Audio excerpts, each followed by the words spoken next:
Is it recording?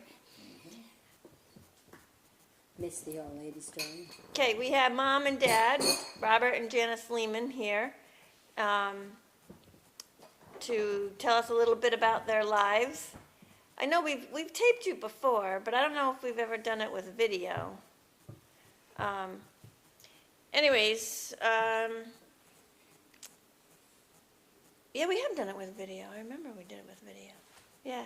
Anyways, Dad, I want you to tell Cam the story that you were telling Parker and I on the way here about the Russell family. Because that's something about you that I didn't know that you and Mom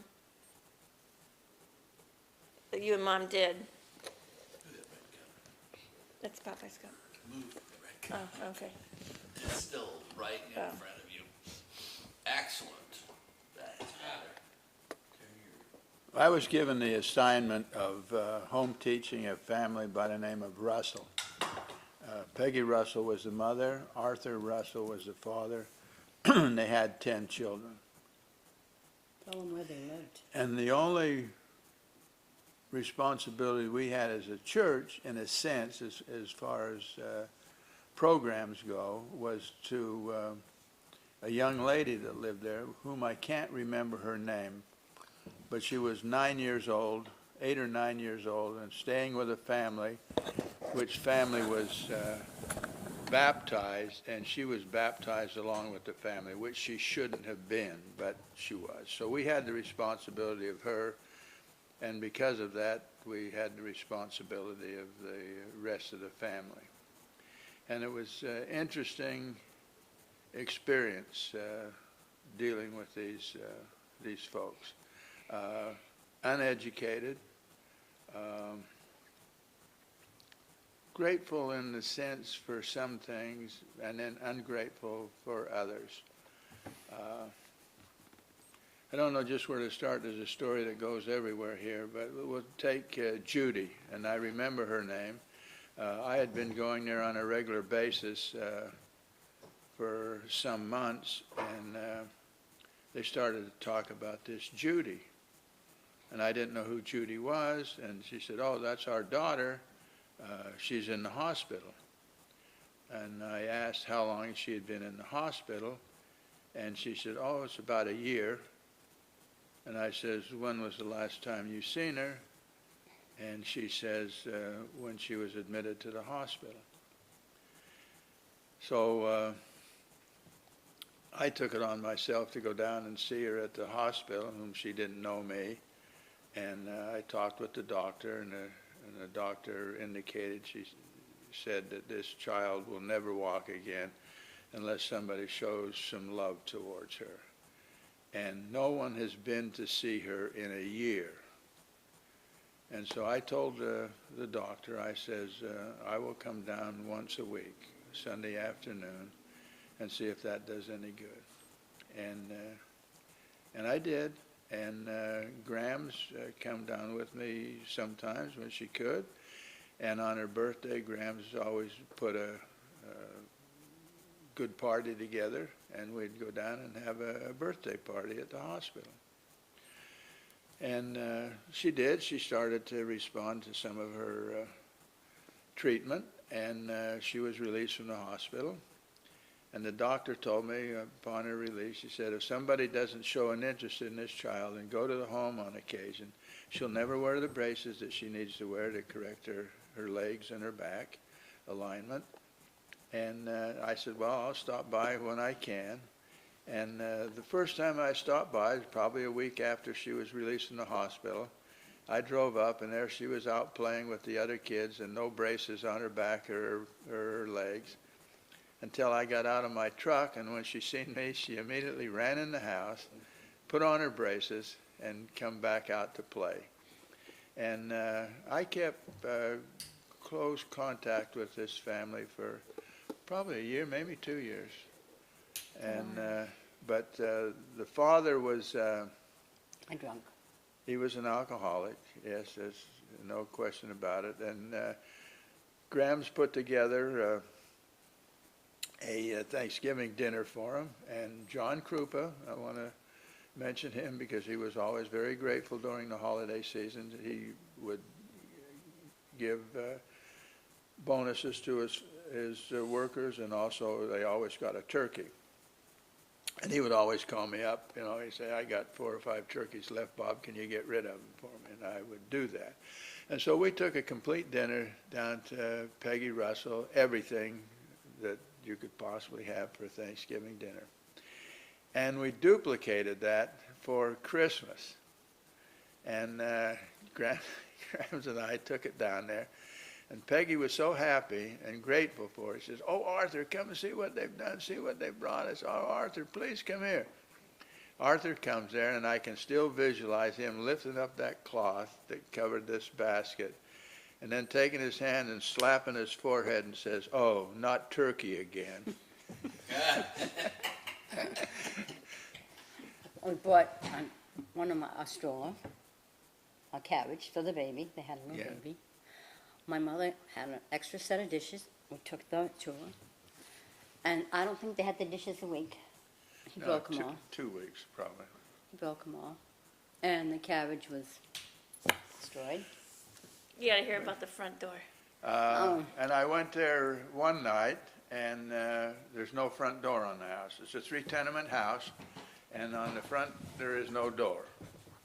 And It's so family, but 10 kids lives on the first floor. Yeah, lived on the first floor. So I said to Peggy, what happened to the door? Oh, Arthur come home drunk and he beat it in.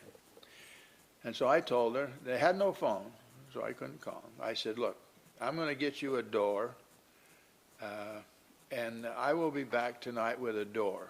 I won't put it on tonight, but I'll have the door here, and if Arthur has some friends or he can put it on, they can put it on.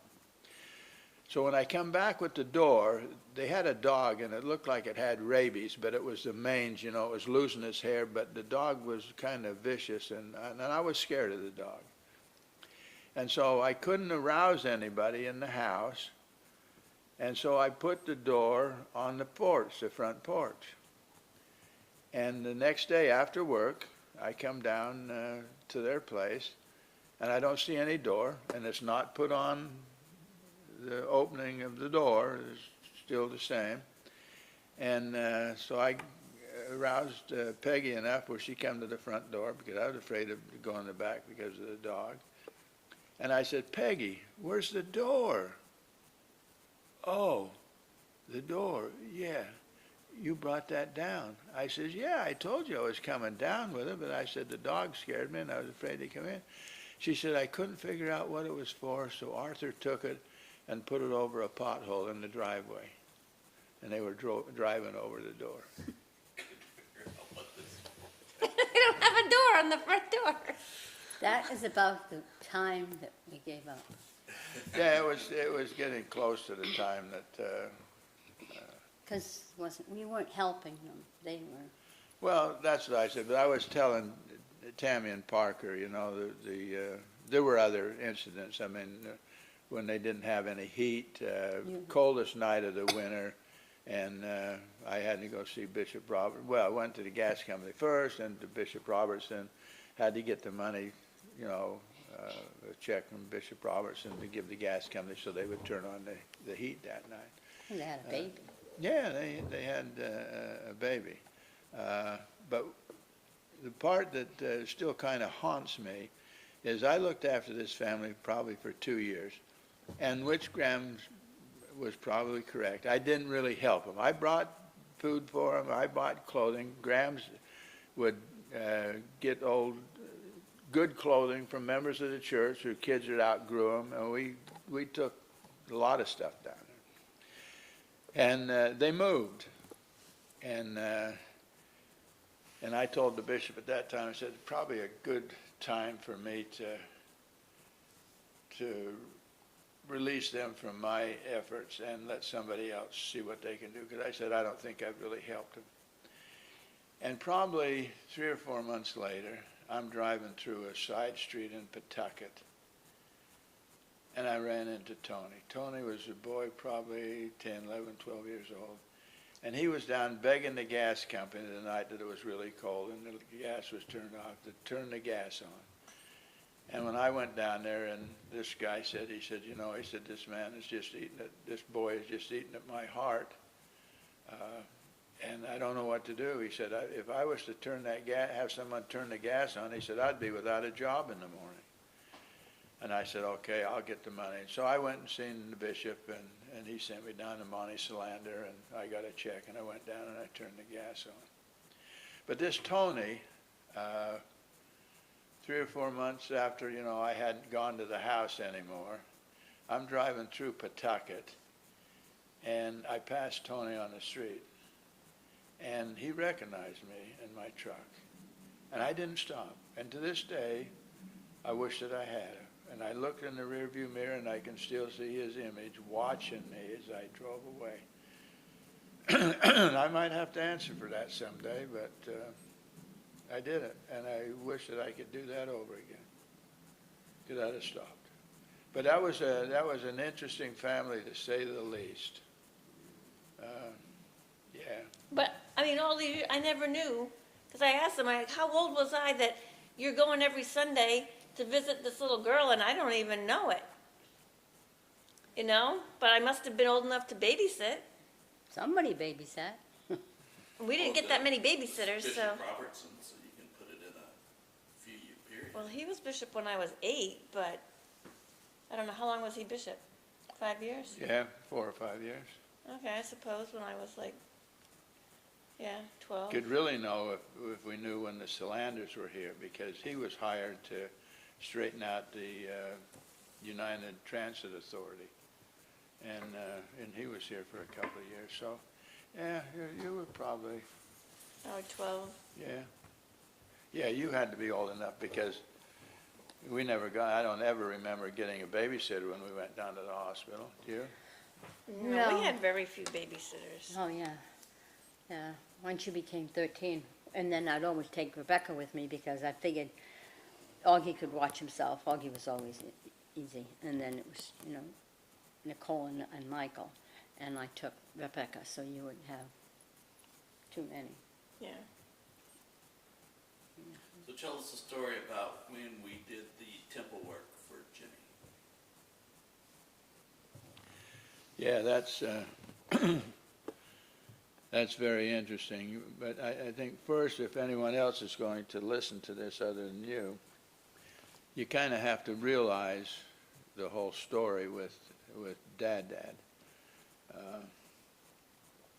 He said to me, you know, on several occasions, when we were talking about God and Christ, and his response was, there can't be a God because they took my little Jimmy.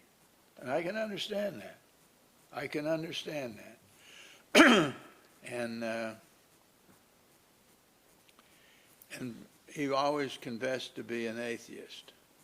He didn't have anything to do with God. Even the fact he was married 56 years to Nani, and her funeral was held in the Catholic Church. He didn't even go in the Catholic Church. 56 years married. He didn't go, John didn't go, Jennifer didn't go. So you have to understand his, you know, his feelings about church and religion and so on and so forth. And so Did you tell him about when we met? Well, the first time we met. I'll get to that. And so this little boy, Jimmy, which Tammy said was unconnected to anybody for, 70 years, something like that.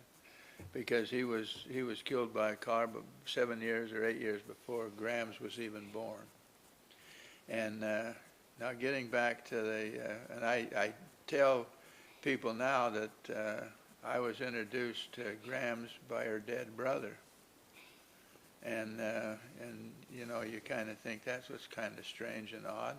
But Jack Miller once said to me, you know, when he was a counselor and I was the bishop, I said, that's coincidental. I don't remember what it was. He says, no, Bishop, he says, nothing is coincidental. He says, it all has a meaning. And so I've thought about that over the years. And I had a car when I was in the Navy, a 57 Chevy, wish I still had it. But I had three very good friends, and they didn't have a car. And so I always wanted to see a Greyhound